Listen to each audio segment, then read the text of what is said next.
Saludos hermanos y amigos, que el Señor les continúe bendiciendo. Continuamos analizando el tema 4 doctrinas infernales. 4 doctrinas que se están predicando de forma infernal por todas las religiones del mundo. Como pueden observar aquí, acerca del Espíritu, ¿qué es el Espíritu?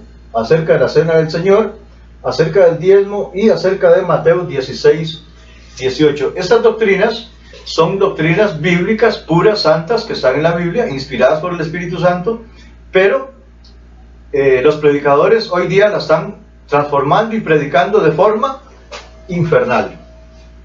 Y ya estuvimos analizando acerca de el Espíritu, qué es el Espíritu, y vemos que le están dando una aplicación al Espíritu, hablando específicamente de lo que es la parte número 1 de los seres vivientes, bueno, en cuanto a los seres humanos, y el Espíritu como la vida en sí de todo ser viviente. Vemos que vimos en el video anterior que le están dando una aplicación, una interpretación totalmente errónea, incorrecta.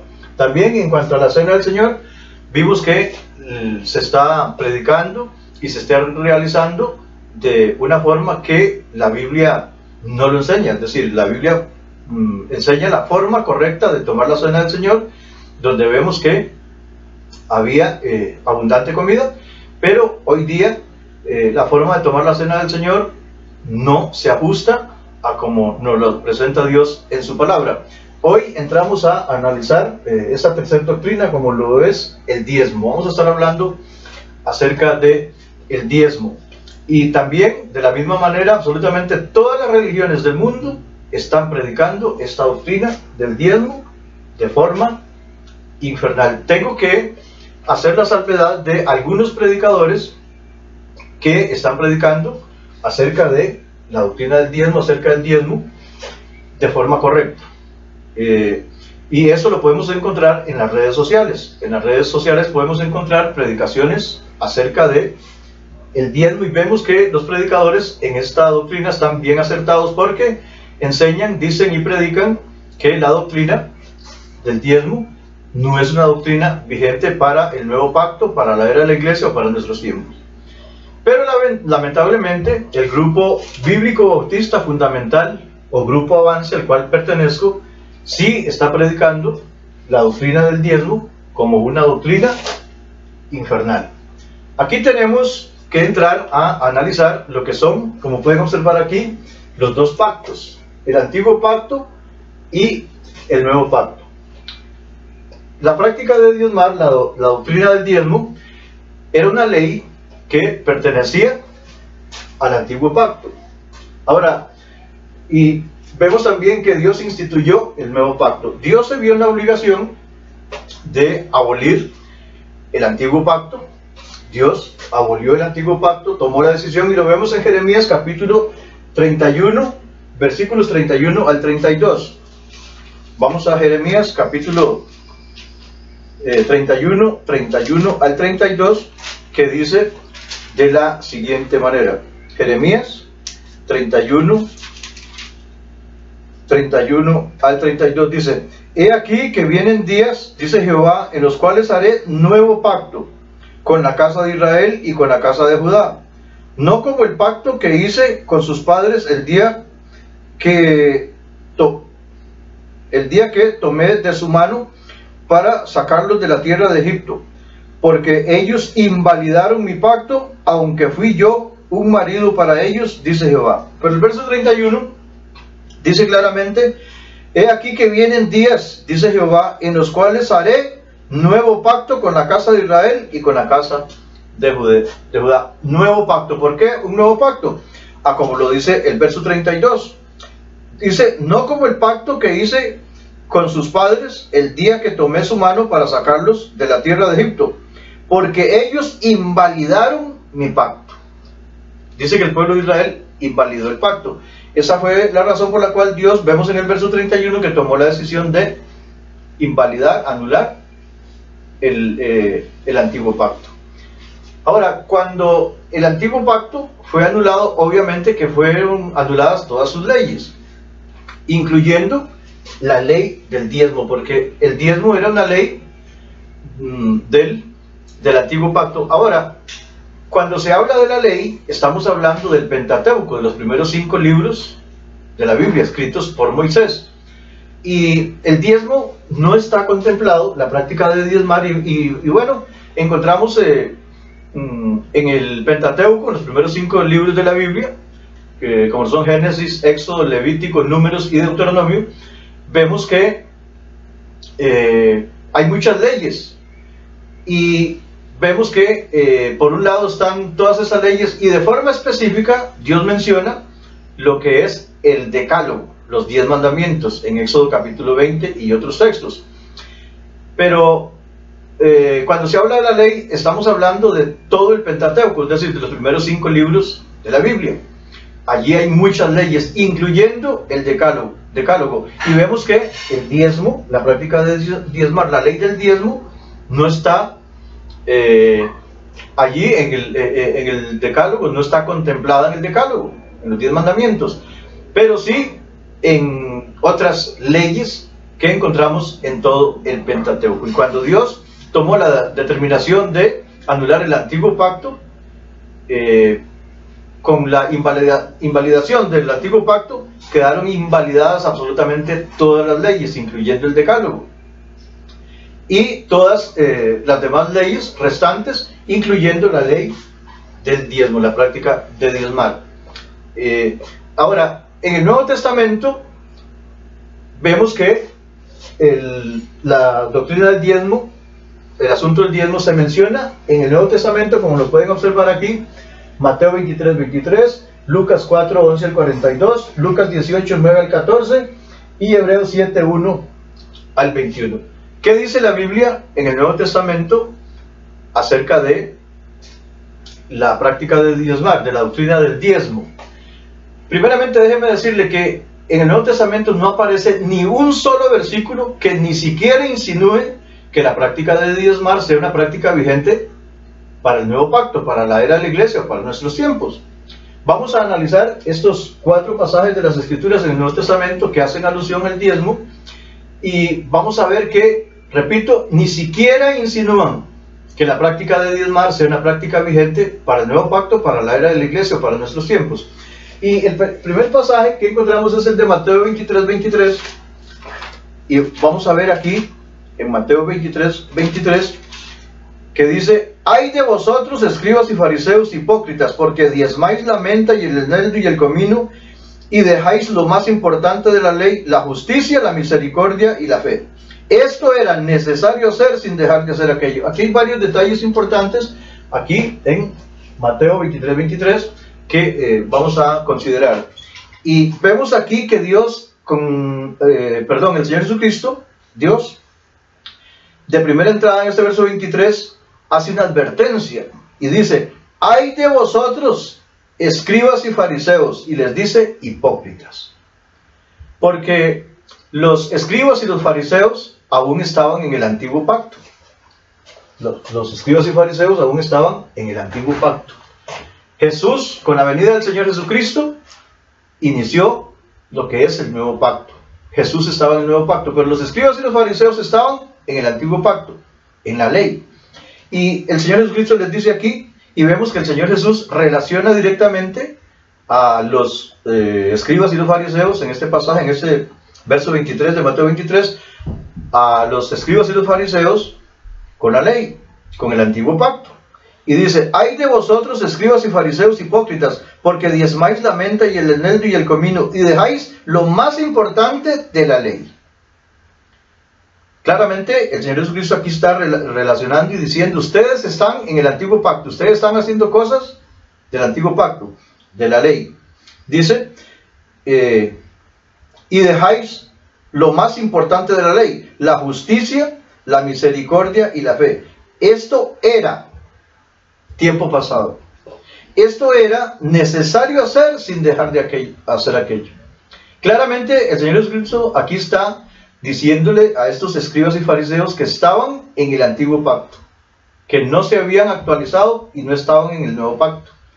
Nuevo pacto que, repito, inició con la venida de nuestro Señor Jesucristo. Y como podemos observar aquí en Mateo 23, 23, no insinúa en ningún momento el Señor Jesucristo que la ley o la práctica de diezmar sea una práctica vigente para el nuevo pacto, para la era de la iglesia o para nuestros tiempos. Vamos a analizar el segundo pasaje, que es Lucas 11:42.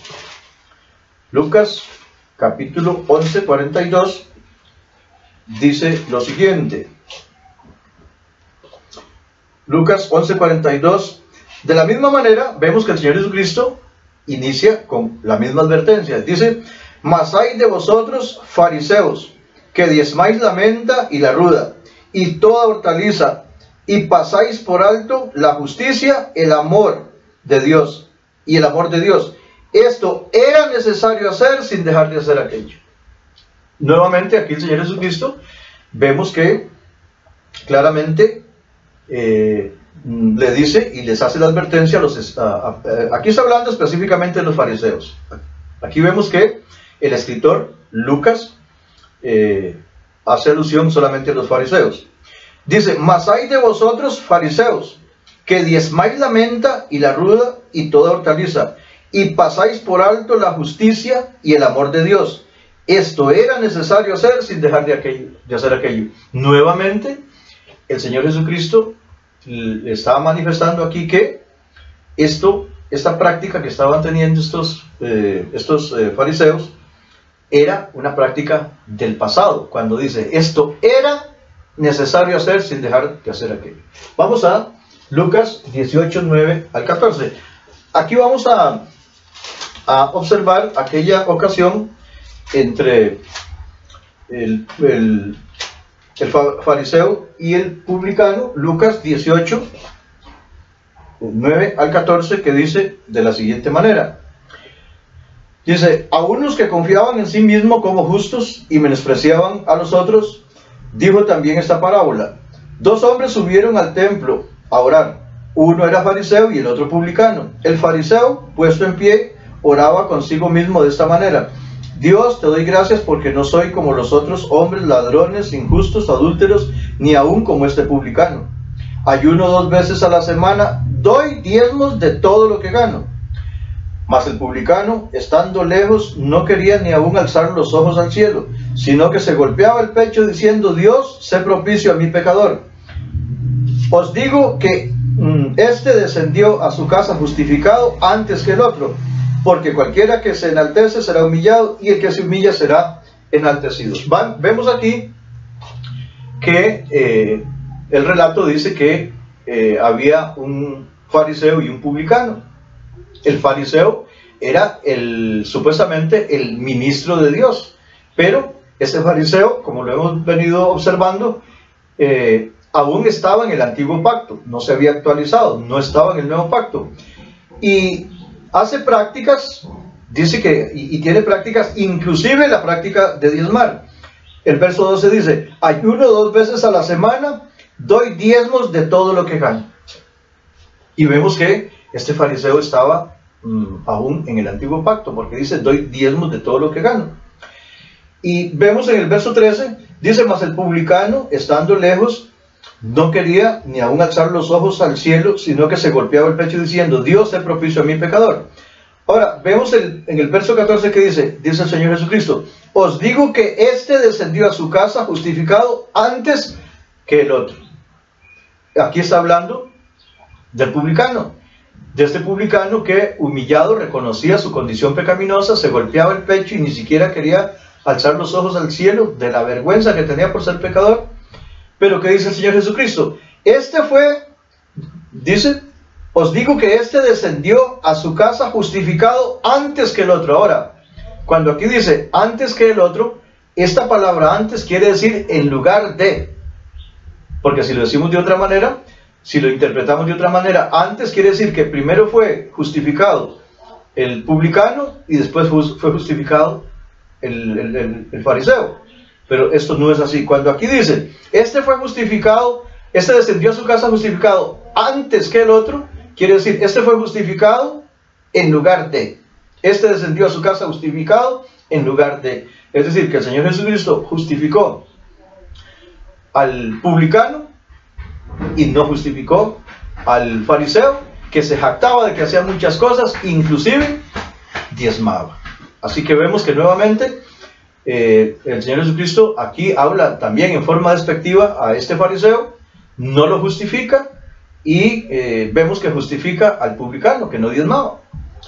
Y vemos aquí que el Señor Jesucristo hace esta diferencia entre estas dos personas. Y nuevamente vemos que en este pasaje, en este tercer pasaje de Lucas 18, 9 al 14, vemos que, bueno, que hace alusión al diezmo, pero en ningún momento ni siquiera insinúa que la práctica de diezmar sea una práctica vigente para el nuevo pacto, para la era de la iglesia, para nuestros tiempos. Muy bien, vamos al cuarto pasaje que hace alusión al diezmo en el Nuevo Testamento, que es Hebreos 7, 1 al 21.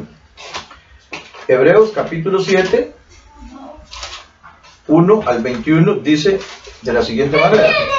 Hebreos 7, 1 al 21.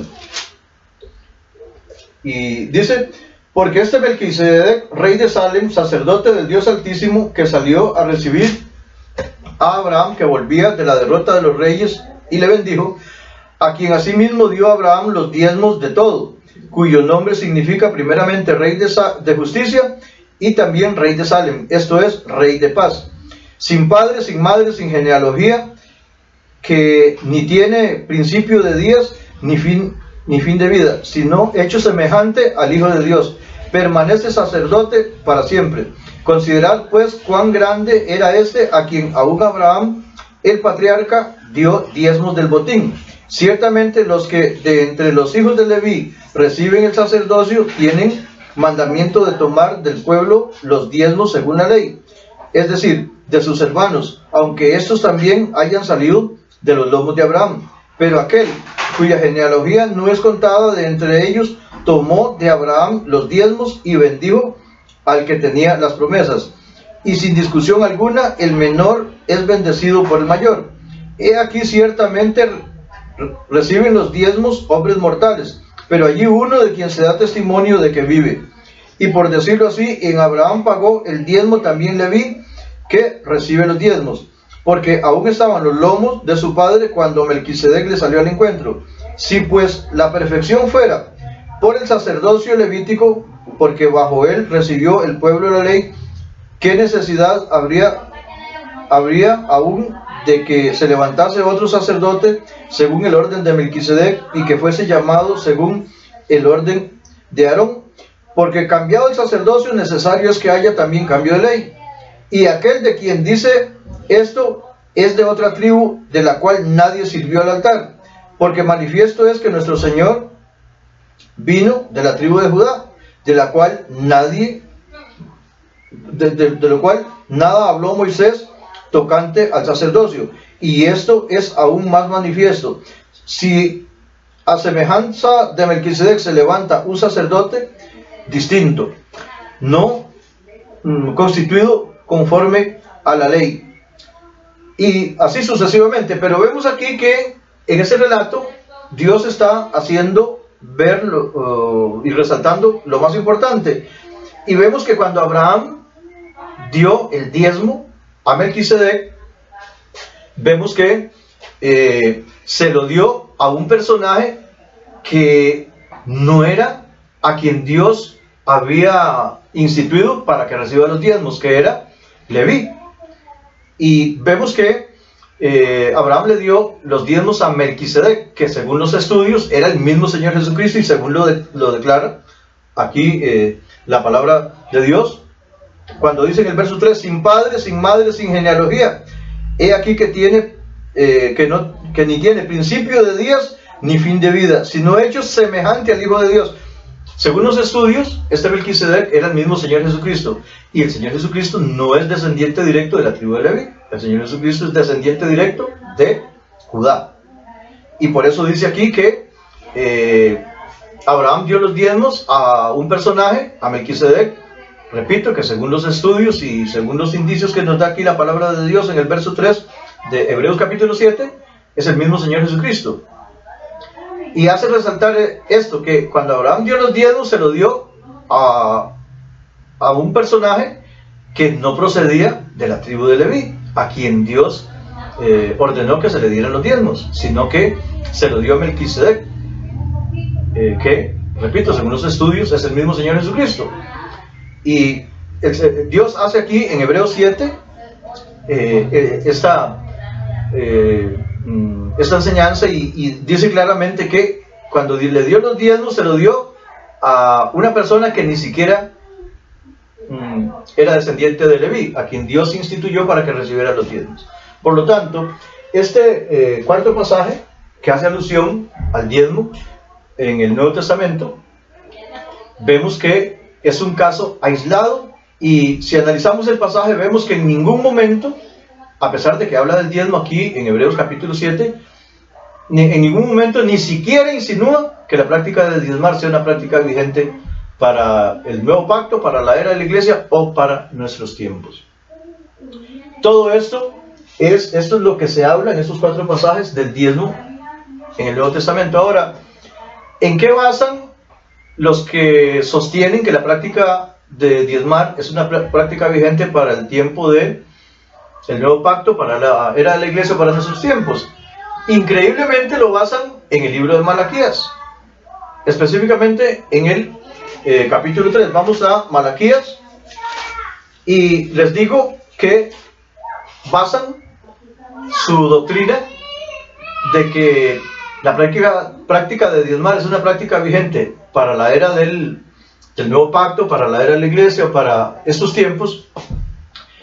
Y digo esto porque el libro de Malaquías constituye la carta de divorcio de Dios para con su pueblo Israel. Vamos a estar analizando este libro de Malaquías. Repito, los predicadores hoy día que afirman que la práctica de diezmar es una práctica vigente para el nuevo pacto, para la era de la iglesia, para nuestros tiempos, es una práctica vigente y basan esta enseñanza en Malaquías, específicamente en el capítulo 3, verso 10, y no toman en consideración que el libro de Malaquías, si analizamos el trasfondo de este libro, es la carta de divorcio de Dios para con su pueblo Israel, porque vemos aquí en el capítulo 3 que Dios le reprocha, le recrimina al pueblo de Israel su mala actitud y todas las cosas que el pueblo de Israel dejó de hacer. Pero vemos que el pueblo de Israel no obedeció al Señor Jesucristo, a Dios Padre en ese entonces, bueno, el mismo Señor Jesucristo, y cuando Dios le dijo, traed todos los diezmos al alfolí, hay alimento en mi casa, os abriré las ventanas de los cielos, aquí en el capítulo 3 de Malaquías. ¿Y qué dice? ¿Obedeció el pueblo de Israel? ¿Le hizo caso a Dios? No, no lo hizo. Y esta fue la última vez que Dios se comunicó con su pueblo de Israel y con todo ser humano. Después de que se escribió el libro de Malaquías, hasta Mateo, que en Mateo encontramos lo que es la introducción del nuevo pacto con la venida de nuestro Señor Jesucristo. Después de que se escribió el libro de Malaquías hasta Mateo, hubo un periodo como de 400 años. A este periodo se le conoce en el ámbito teológico como la era o el periodo del oscurantismo. ¿Por qué? Porque desde el libro de Malaquías al libro de Mateo, que fue un periodo como de 400 años, Dios nunca más se volvió a comunicar con hombre alguno en la tierra, y específicamente con su pueblo Israel. 400 años hay, después de que se escribió el libro de Malaquías y Mateo, que es la introducción del nuevo pacto con la venida de nuestro Señor Jesucristo. Repito, a este periodo se le llama la era del oscurantismo, 400 años, porque durante estos 400 años Dios no se volvió a comunicar con ningún ser humano, y específicamente hablando con su pueblo Israel. Por eso digo que el libro de Malaquías es la carta de divorcio de Dios para con su pueblo Israel. Repito, y hubo un periodo como de 400 años que Dios no se volvió a comunicar con el ser humano, tampoco con su pueblo Israel, hasta Mateo, en donde encontramos la introducción del nuevo pacto con la venida de nuestro Señor Jesucristo. Esto en primera instancia. En segunda instancia tenemos que el libro de Malaquías es el último libro del Antiguo Pacto, del Antiguo Testamento. El libro de Malaquías es el acabose, es el ocaso de lo que se llama el ministerio del templo de Dios en Jerusalén. En el Antiguo Pacto, el referente principal era el templo de Dios en Jerusalén. Allí estaba Dios en el arca del pacto. El templo de Dios en Jerusalén. Y el libro de Malaquías es el último libro del Antiguo Testamento, del Antiguo Pacto. Con la escritura de Malaquías, y vemos que Dios se divorcia, se separa del pueblo de Israel. Repito, y hubo un periodo como de 400 años en los que Dios no se volvió a comunicar con ningún ser humano, incluyendo el pueblo de Israel. Desde Malaquías hasta Mateo. Y Malaquías es el último libro del Antiguo Testamento. Es el ocaso, es el acabose del ministerio del templo de Dios en Jerusalén. Muy bien. Y los que afirman que la práctica de diezmar es una práctica vigente para el nuevo pacto, para la era de la iglesia, para nuestros tiempos, basan su enseñanza de que la práctica de diezmar es una práctica vigente para nuestro tiempo. Se equivocan al basar esta doctrina en Malaquías, repito, por estas circunstancias. Es el acabose, es el fin, es el ocaso del ministerio del templo de Dios en Jerusalén, y es la carta de divorcio de Dios para con su pueblo. Y vemos que ya en Mateo inicia lo que es el nuevo pacto con la venida de nuestro Señor Jesucristo. Ahora, vamos a ver el diezmo en el Antiguo Testamento. En el Antiguo Testamento sí hay muchísima información acerca del diezmo. Y encontramos varios textos, pero no lo dicen de forma específica, de forma directa, de forma clara. Pero hay un pasaje en toda la Biblia que es el que habla de forma más clara, más específica, más directa y más detallada acerca del diezmo en el Antiguo Pacto. Y me refiero a Deuteronomio capítulo 14, 22 al 29. Deuteronomio 14, 22 al 29. Este es el pasaje que los que quieren predicar acerca del diezmo, y cada vez que predican del diezmo, deberían de tomar. Porque Deuteronomio 14, 22 al 29, Deuteronomio quiere decir segunda ley. Vemos que en el Antiguo Testamento, y lo que es los primeros 5 libros del Antiguo Testamento, como son Génesis, Éxodo, Levítico, Números y Deuteronomio, estos son los primeros 5 libros de la ley, llamado el Pentateuco, escrito por Moisés. Muy bien, pero vemos que Deuteronomio se llama segunda ley. Eso quiere decir Deuteronomio, según los estudios. Y Deuteronomio es como un resumen de todos estos primeros 5 libros del Antiguo Testamento, llamado el Pentateuco. Es como un resumen. Es en donde, por decirlo así, se da por sentado todas las leyes del Pentateuco. Deuteronomio, segunda ley. Y vamos a analizar este pasaje, Deuteronomio, capítulo 14, 22 al 29. Aquí vamos a encontrar, vamos a dividir en 2 grandes secciones este pasaje, de los versículos 22 al 29 de Deuteronomio capítulo 14, porque de los versículos 22 al 27 encontramos lo que es el diezmo del primer año. El diezmo de cada año. Deuteronomio 14, 22 al 27. En los versículos 28 y 29 vamos a estar viendo lo que es el diezmo de cada 3 años. En todo esto vamos a estar viendo lo que realmente se hacía y lo que realmente representaba el diezmo en el Antiguo Testamento, en el Antiguo Pacto. De hecho, el título de este pasaje, de Deuteronomio 14, 22 al 29, se llama La Ley del Diezmo, así está titulado en mi Biblia. Muy bien, y vamos a estar analizando esta primera sección de este pasaje, denominada el diezmo de cada año. Y dice el verso 22, indefectiblemente diezmarás todo el producto del grano que rindiere tu campo cada año. Ya aquí está hablando específicamente del diezmo de cada año. Y dice, indefectiblemente diezmarás todo el producto del grano que rindiere tu campo cada año. Sigue diciendo el verso 23. Y comerás delante de Jehová tu Dios en el lugar que él escogiere para poner allí su nombre, el diezmo de tu grano, de tu vino, de tu aceite, y las primicias de tus manadas y de tus ganados, para que aprendas a temer a Jehová a Jehová tu Dios todos los días. ¿Qué tenemos aquí? Verso 23 al 24. Dice, y comerás delante de Jehová tu Dios en el lugar que él escogiere para poner allí su nombre, el diezmo de tu grano, de tu vino, etcétera, etcétera. ¿Qué está diciendo Dios? Aquí encontramos tres detalles importantes. Primero, le está ordenando, y aquí está hablando, al poseedor del diezmo, al dueño de cada heredad, al que recolectó el diezmo ese año. Y dice, verso 23, y comerás delante de Jehová tu Dios en el lugar que él escogiere para poner allí su nombre, el diezmo de tu grano, de tu vino, etcétera, etcétera. ¿Qué le está ordenando Dios? Y comerás delante de Jehová tu Dios en el lugar que él escogiere para poner allí su nombre, ¿qué? El diezmo. Le está ordenando al dueño de la heredad, al poseedor de los diezmos, que se coma el diezmo. Pregunta, ¿cuándo cambió esta ley? Le pregunto, señores pastores, señores profesores del Seminario Bíblico Bautista San Sebastián, del Grupo Avance, ¿cuándo cambió esa ley?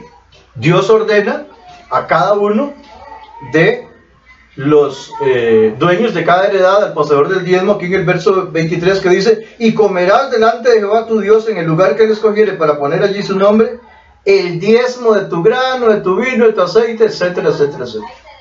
¿Cuándo cambió esa ley? Muéstreme un texto en las Escrituras que diga que ya la persona no tiene que comerse el diezmo. De paso, quiero preguntarle, usted que me está escuchando, usted que asiste a una iglesia y le piden el diezmo, ¿se ha comido usted el diezmo alguna vez en su iglesia? Como lo ordena Dios aquí en el verso 23.